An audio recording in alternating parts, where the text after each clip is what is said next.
ಚಂದಪ್ಪ ಕೊಳ್ಳೂರ್ ಅಂತೇಳಿ ನಾವು ಏನಾಗತ್ತಂದ್ರ ಈಗ 1989ರಾಗ ನಾವು ಉಸಿಗೇರಿದ್ವು ಸರ್. ಆದ್ರ ಉಸಿಗೇರಿಯಿಂದ ಯಾಕ ಉಸಿಗೇರ ಕಾರಣ ಏನಂತಂದ್ರ ಭೂಮಿ ಇಂತ ಬರಗಾಲ ನಮ್ಮ ಅಲ್ಲಿ ಮಳೆ ಆಗೋದ್ ಕಡಿಮೆ.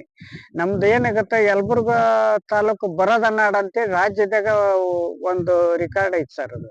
ಆಮೇಲೆ ಈಗ ನಮ್ಗ ಅದನ್ನ ಉಳಿಸ್ಕೊಳೋದೇನ ಸ್ವಲ್ಪ ಮಳೆ ಆತಂದ್ರ 15 ದಿನ ಮಳೆ ಹೋದ್ರುನು ಸ್ವಲ್ಪ ಬೆಳಿ ಏಟ್ ಚೇತರಿಸ್ಕೊಂಡು ಒಂದ್ ಸ್ವಲ್ಪ ಹೆಸರು ಆತು, ಒಂದ್ ಶೇಂಗಾ ಆತು, ಈರುಳ್ಳಿ ಆತು, ಮತ್ತ ಆದ್ಮೇಲೆ ಏನ ಇವು ಕಡ್ಡಿ ಯಾವ್ದೋ ಒಂದ್ ಬೆಳಿ ಹಾಕಿದ್ರುನು, ಮಿಶ್ರ ಬೆಳಿ ಹಾಕಿದ್ರುನು ಆದ್ರ ಉಸಿಗಿನ ತೇವಾಂಶಕ್ಕ ಸ್ವಲ್ಪ ಜೀವ ಹಿಡ್ಕೊಂಡ್ರ ಕಡಿಗೆ ಹೊತ್ತು ನಮ್ಗ ಅಟ್ಲೀಸ್ಟ್ ಇವತ್ತು ಬರ ಬಿದ್ದೈತೆ ಅಂದ್ರುನು ಬೀಜಕ್ಕ ಏನಾರ ಸ್ವಲ್ಪ ಪಲ್ಯಕ್ಕ ಆಕಡಿ ಕಾಳಿಗೆ ಏನಾರ ಒಂದ್ ಮನಿತಾನ ನಡ್ಯಾಕ ಅನುಕೂಲತೆ ಐತಿ ಸರ್.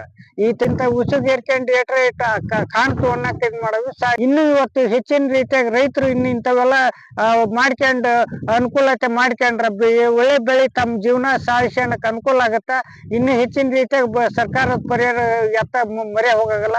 ಈ ತಮ್ಮ ಬೆಳೆಯಾಗ ತಾವು ಬದುಕ್ಯಂತಾರ, ಬದುಕಾಕ ಒಂದು ಸರ್ಕಾರ ವ್ಯವಸ್ಥೆ ಮಾಡಿದ್ರೆ ಇನ್ನೂ ಅನುಕೂಲ ಆಗತ್ತಂತ ಮಾಧ್ಯಮ ಮೂಲಕ ನಮ್ಮ ಮನವಿ ಮಾಡ್ತೇನೆ.